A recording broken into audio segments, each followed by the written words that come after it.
So this just happened. The US Supreme Court decided, probably against many of their own personal desires, that they weren't just gonna fling open a backdoor to a national abortion ban. In the case of Hippocratic Medicine v. FDA, a case without standing, brought by an anti-abortion extremist group to decide whether they could impose unnecessary restrictions on a 40-year-old drug called mifepristone that had been in America for 20 years, the court decided no.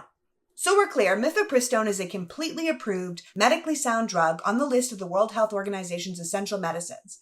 But if this anti-abortion group had been successful with this case, it would not only have upended abortion access in this country, it would have also opened a huge can of worms for all FDA-approved drugs in America. Because if you can just pull a drug from the shelf for no reason after 20 years, what's next? So in a unanimous decision, the Supreme Court has ruled not to restrict the drug.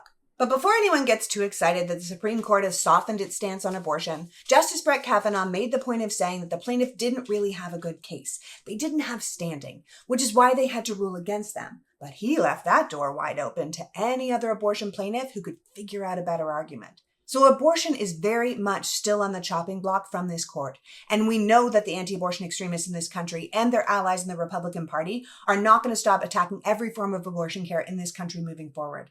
Right now, we have 21 states where abortion is severely restricted or completely banned, and we're still waiting to hear the court's ruling on the case to exclude people from receiving emergency abortion care as required under the Emergency Medical Treatment and Labor Act.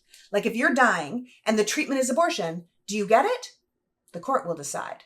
Which is why we need to understand that the only way we get our rights back and don't leave them up to the will of this corrupted, contemptible court is to elect Democrats who will codify our rights into law.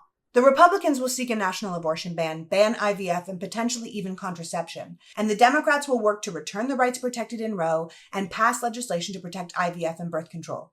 That is two completely different Americas, especially if you're a woman. We can't keep waiting with bated breath to see if this court, this shameful court without ethics, decides if we get to have rights. We have to decide that we want rights and then vote for them in November.